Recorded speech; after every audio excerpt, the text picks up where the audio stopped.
मैं मन सिंह आपका स्वागत करता हूं मेरे YouTube चैनल एएस क्लासेस पे। तो जैसा कि हमने पिछली वीडियो में पढ़ा था प्रकाश के बारे में अच्छी तरह से हमने डिस्कस कर लिया था, प्रकाश और उसके गुण के बारे में। ठीक है, तो आज हम लोग पढ़ने वाले हैं प्रकाश का परावर्तन। ये फिजिक्स का पहला चैप्टर है क्लास 10th का। तो अगर आपने पिछली वीडियो नहीं देखा है तो डिस्क्रिप्शन बॉक्स में लिंक मिल जाएगा, वहां पे जाके आप देख सकते हैं। क्योंकि आप प्रकाश के बारे में जब जानेंगे तो उसके परावर्तन को और अच्छे से समझ पाएंगे। और ये पार्ट 2 है, पार्ट 1 कंप्लीट हो चुका है, उसको आप जाके देख सकते हैं। उसमें बताया गया है कि प्रकाश क्या होता है, उसके गुण क्या क्या होते हैं। ठीक है, और बहुत अच्छी तरह से वहाँ समझाया गया है, आपको उसमें रटने की जरूरत नहीं है, आपको अच्छे से समझ में आ जाएगा, तो आपको याद भी हो जाएगा।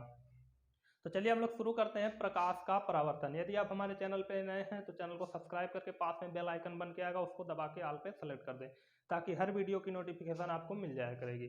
ठीक है, तो अब ये हम टॉपिक शुरू करते हैं प्रकाश का परावर्तन। ये तीसरी हेडिंग होगी जो इस चैप्टर में है, पहले चैप्टर में, कि प्रकाश का परावर्तन, रिफ्लेक्शन ऑफ लाइट इसको इंग्लिश में बोलते हैं, प्रकाश के परावर्तन को। ये आज हम लोग डिस्कस करने वाले हैं। चैप्टर का भी नाम है प्रकाश का परावर्तन और अपवर्तन। ठीक है, तो पहले परावर्तन पढ़ लेते हैं, फिर अपवर्तन पे चलेंगे। ठीक है, तो प्रकाश के परावर्तन को समझना बहुत सिंपल है। आप सिंपल तरीके से समझ सकते हैं कि प्रकाश है, प्रकाश के बारे में आप जानते हैं कि प्रकाश एक सीधी रेखा में चलता है। ठीक है, प्रकाश की चाल 3 × 10⁸ मीटर प्रति सेकंड होती है। प्रकाश की चाल अलग अलग माध्यमों में अलग अलग होती है। प्रकाश की तरंग दैर्ध्य 39 एंगस्ट्रॉम से 78 एंगस्ट्रॉम होती है। ऐसे मैं करके 5 पॉइंट बताया था इसमें। ठीक है, तो उसी के हिसाब से आप समझ सकते हैं कि प्रकाश ऐसे सीधी रेखा में चलेगा या फिर जैसे भी चलेगा तो जाते समय क्या होगा कि परावर्तित होगा। परावर्तित मतलब कहीं से टकरा के वापस आएगा। परावर्तन मतलब टकरा के वापस आना। ठीक है, परावर्तन का मतलब होता है टकरा के वापस आना। मैं लिखता हूं यहाँ पे परावर्तन का मतलब, परावर्तन का मतलब होता है टकरा कर वापस आना, वापस आना।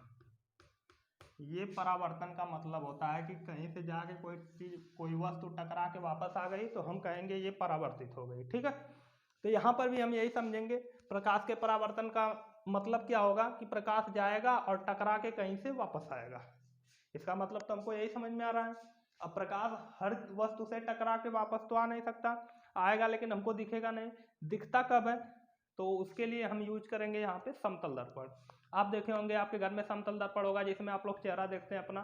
ठीक है, तो उसको समतल दर्पण बोलते हैं। तो हम क्या करते थे, जहां से जैसे पहले छोटे जब थे तो क्या करते थे, जहां से सूर्य का प्रकाश आता था वहां पे हम वो समतल दर्पण को ले जाते थे, फिर उससे प्रकाश को परावर्तित करके इधर उधर करते थे, सबके आंख पे चमकाते थे। ऐसा बहुत बार किया होगा आपने। तो वही परावर्तन कहलाता है जो हम करते थे। उसमें क्या होता था, प्रकाश की किरण समतल दर्पण पर पड़ती थी, उससे परावर्तित होके दूसरी जगह जाती थी, तो हो गया प्रकाश का परावर्तन। अब इसी को परिभाषा के रूप में लिखना है तो मैं इसका पहले फिगर बनाता हूँ, फिर आपको समझाता हूँ। प्रकाश के परावर्तन का फिगर, इसमें हम लोग यूज करने वाले हैं समतल दर्पण का। तो मैं एक ये समतल दर्पण बना देता हूँ, और इसको पारदर्शी नहीं रखना है। अगर पारदर्शी रखेंगे तो प्रकाश की किरण आर पार निकल जाएगी। तो हमको क्या करना है, नीचे कलई कर देना है। इस टाइप से करेंगे जिसको कलई बोलते हैं। ठीक है, निचले पृष्ठ पे हमने क्या कर दिया, कलई। ये एक समतल दर्पण है। ठीक है, यहाँ पे इसको दिखा देते हैं, ये है समतल दर्पण। ठीक है, और इस पृष्ठ को बोलेंगे कलई किया हुआ पृष्ठ, कलई किया हुआ पृष्ठ, कलई किया हुआ पृष्ठ। ठीक है, पृष्ठ होता है। यहाँ तक आपको बात समझ में आई होगी। हमने क्या किया, एक समतल दर्पण लिया, नीचे कलई कर दिया ताकि प्रकाश की किरण इस पार ना निकल पाए। ठीक है, और फिर यहाँ से एक प्रकाश की किरण ऐसे हमने इस पे आपतित कराया। समझिएगा ध्यान से, हमने क्या किया, इस प्रकाश की किरण को ऐसे आपतित कराया। तो अब ये प्रकाश की किरण क्या होगा, यहाँ से टकराएगी और वापस जाएगी। अब कितना घूम के जाएगी, टकरा के वापस ऐसे भी जा सकती है, ऐसे भी जा सकती है, इधर भी जा सकती है। तो अब ये कितना परावर्तित होकर घूमेगी ये हमको कैसे पता चलेगा, तो उसके लिए हम लोग यहाँ पे खींचेंगे एक अभिलंब। अभिलंब यानी ये 90 अंश के कोण पे रहना चाहिए। ठीक है, ये अभिलंब खींचेंगे यहाँ पे। तो ये हमने खींच दिया क्या, अभिलंब, इसको बोलेंगे अभिलंब। मैं यहाँ पे लिख देता हूँ, ये है अभिलंब, अभिलंब जो समतल दर्पण है इससे 90 अंश का कोण बनाएगा। ठीक है, ये हो गया अभिलंब। अब यहाँ पे देखेंगे ये एंगल बन रहा है, जितने एंगल से आपतित हुई है, जितने कोण से, जितने अभिलंब के साथ ये प्रकाश की किरण कोण बनाएगी, जितने कोण से आपतित होगी उतने ही कोण से परावर्तित होगी। तो जितना ये कोण है उतना ये भी कोण होगा और उतने ही कोण से ये परावर्तित हो जाएगी। बात समझ में आ चुकी होगी। प्रकाश की किरण को हम आपतित कराएं, फिर ये यहाँ से परावर्तित होने वाली थी, लेकिन कितना घूम के जाएगी ये हमको नहीं कंफर्म हो रहा था। तो ये बताया अभिलंब ने कि प्रकाश की किरण अभिलंब के साथ जितना कोण बनाते हुए आपतित होती है उतना ही कोण बनाते हुए परावर्तित हो जाती है। तो ये प्रकाश की किरण आपतित हुई है, तो इसका नाम होगा आपतित किरण, इसका नाम होगा आपतित किरण। और ये प्रकाश की किरण यहाँ से परावर्तित हुई है, तो इसका नाम होगा परावर्तित किरण, परावर्तित किरण। ठीक है, और इसका नाम अभिलंब है। ये आपतित किरण और अभिलंब के बीच, आपतित किरण और अभिलंब के बीच जो कोण बनता है उसको आई से दिखाते हैं। इंग्लिश में बोलते हैं इंसिडेंट एंगल, इसको हिंदी में बोलते हैं आपतन कोण, इसको हिंदी में बोलते हैं आपतन कोण। और अभिलंब और परावर्तित किरण के साथ जो एंगल बनता है उसको आर से दिखाते हैं, इंग्लिश में बोलते हैं रिफ्रैक्टिव एंगल और हिंदी में बोलते हैं परावर्तन कोण, परावर्तन कोण। तो बात समझ में आ चुकी होगी। ये इंसिडेंट रे है, ये रिफ्लेक्टिव रे है, ये अभिलंब है नॉर्मल। ठीक है, और ये रिफ्रैक्टिव एंगल है परावर्तन कोण आर, और ये आपतन कोण है इंसिडेंट एंगल, इंग्लिश में बोलते हैं आई से, इसीलिए दिखाते हैं। बात समझ में आ चुकी होगी। एक चीज का इसमें ध्यान नहीं देते हैं लोग, वहां पे गलती करते हैं कि हम जानते हैं प्रकाश की किरण आपतित हो रही है, इधर परावर्तित हो रही है, लेकिन अगर आप इसी में ये जो तीर का निशान है ये न दिखाएं तो आपका फिगर गलत भी हो सकता है। क्यों? क्योंकि हमको पता ही नहीं चलेगा ये आपतित हो रही है तो इधर परावर्तित हो रही है। जब तक हमको पता नहीं चलेगा कि इधर से आ रही है इधर जा रही है तो हम कैसे समझ पाएंगे? तो हमको समझने के लिए ये तीर का निशान ही काम करता है। ठीक है, हमको इसी तीर के निशान से ये पता चलता है कि प्रकाश की किरण ऐसे आपतित हुई है, फिर इधर से परावर्तित होकर उधर चली गई है। बात समझ में आ चुकी होगी। हमने सबसे पहले एक समतल दर्पण लिया, उसके निचली सतह पे एक कलई कर दिया, फिर एक प्रकाश की किरण अभिलंब के साथ आई कोण बनाते हुए आपतित कराए, फिर जितने कोण से आपतित होगी उतने ही कोण से परावर्तित हो जाएगी। बात समझ में आई? तो ये हो गया प्रकाश के परावर्तन का पूरा फिगर। उम्मीद करता हूँ ये आपको पूरा समझ में आ चुका होगा। बहुत सिंपल था। ये आपतित किरण थी, ठीक है, आपतित हुई है तो आपतित किरण, ये परावर्तित किरण क्योंकि परावर्तित हुई है, और ये अभिलंब मैंने तो बताया ही। अब ये परावर्तन कोण होगा क्योंकि परावर्तित किरण के साथ बना है, और ये आपतन कोण होगा क्योंकि आपतित किरण के साथ बना है। एक पॉइंट मैं इसमें लिखना भूल रहा हूँ, ये वाली पॉइंट, इस पॉइंट को क्या बोलते हैं? ये प्रकाश की किरण इस पे आपतित हुई है, इस पॉइंट पे, इस बिंदु पे आपतित हुई है, इसको बोलेंगे आपतन बिंदु, आपतन बिंदु, इसको बोलेंगे आपतन बिंदु। बात समझ में आ चुकी होगी। अब मैं प्रकाश के परावर्तन की डिफिनेशन यहाँ पे लिखता हूँ, परिभाषा लिखता हूँ, आप ध्यान से समझिएगा। परावर्तन का मतलब मैंने लिख दिया है पहले ही, टकरा कर वापस आना। ठीक है, तो यहाँ पे क्या हो रही है, प्रकाश की किरण यहाँ से टकरा रही है फिर वापस जा रही है उसी माध्यम में। ठीक है, इसके ऊपर अलग माध्यम होगा, नीचे ये कांच है, ठीक है, उसके नीचे भी कुछ माध्यम अलग भी हो सकता है, सेम भी हो सकता है, अब वो बात की बात है। ठीक है, तो अब यहाँ पे देखते हैं इसकी परिभाषा की।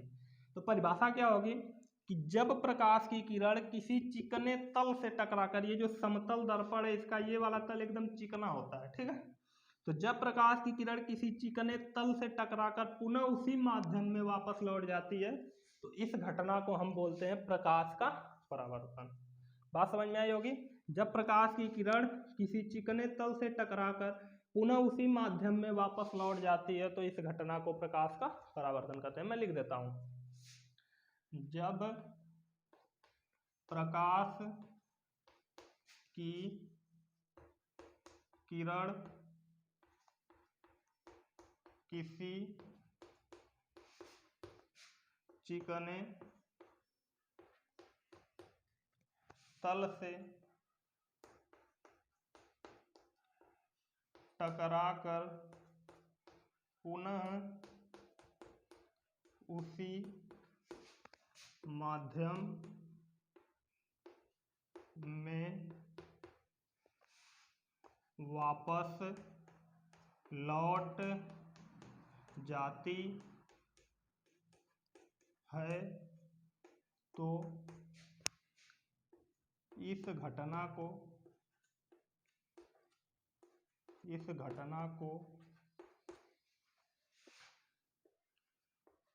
प्रकाश का परावर्तन, इस घटना को प्रकाश का परावर्तन कहते हैं। सिंपल एकदम परिभाषा। जब प्रकाश की किरण किसी चिकने तल से टकराकर पुनः उसी माध्यम में वापस लौट जाती है तो इस घटना को हम बोलते हैं प्रकाश का परावर्तन। ये उम्मीद करता हूँ आपको पूरी परिभाषा समझ में आई होगी। बहुत सिंपल परिभाषा है, इसमें कुछ सोचना नहीं है। फिगर भी मैंने अच्छे से समझा दिया है, ठीक है। अब चलते हैं इसके नियम पे, ठीक है, कि परावर्तन के नियम क्या होते हैं। जो ये प्रकाश के परावर्तन की घटना को हमने अच्छे से डिस्कस किया, इसमें नियम भी होते हैं, तो मैं उसको हेडिंग डालता हूँ परावर्तन के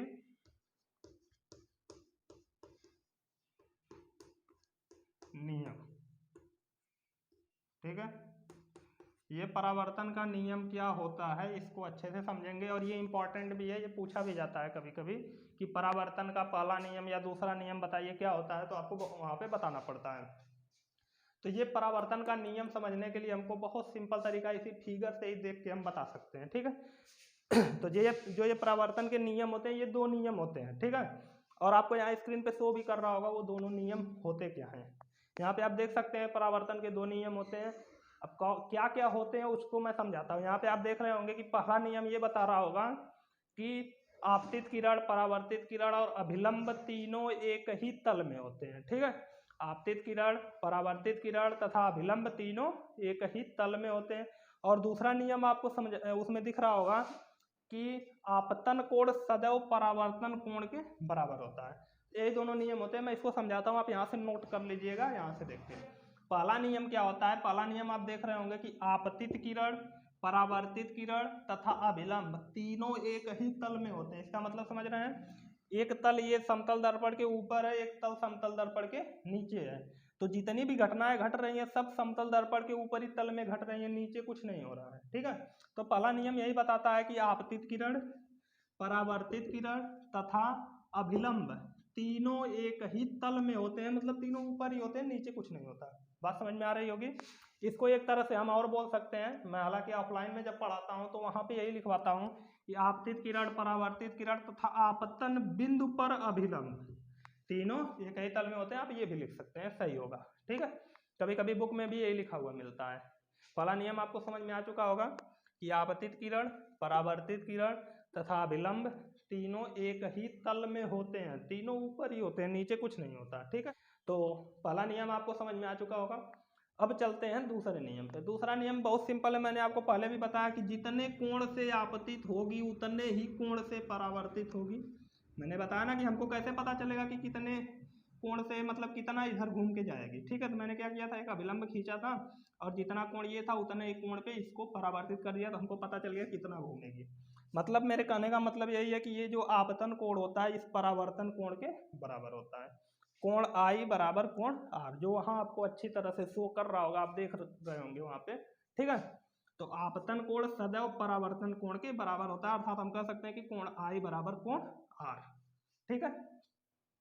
तो उम्मीद करता हूँ आपको ये पूरा समझ में आया होगा, दोनों हेडिंग, प्रकाश का परावर्तन क्या होता है और उसके नियम क्या होते हैं, ठीक है। मैं दो हेडिंग इसलिए लेके चल रहा हूँ कि वीडियो काफ़ी लंबी हो जाती है और उसको अपलोड करने में हमको प्रॉब्लम होती है, क्योंकि अभी हमारे पास बहुत अच्छी व्यवस्था नहीं है इंटरनेट की, ठीक है। तो आज के लिए बस इतना ही, मिलते हैं नेक्स्ट वीडियो में। और ये आपको चीज़ें अगर नहीं समझ में आए तो एक बार वीडियो को बैक करिए और फिर से देखिए। उम्मीद करता हूँ आपको पूरा अच्छी तरह से समझ में आ जाएगा, क्योंकि इससे ज़्यादा डिटेल में हम नहीं जा सकते और इससे सिंपल तरीका होगा भी नहीं, ठीक है। तो अगर आपको वीडियो पसंद आता है तो लाइक शेयर सब्सक्राइब जरूर कीजिएगा, ठीक है। धन्यवाद।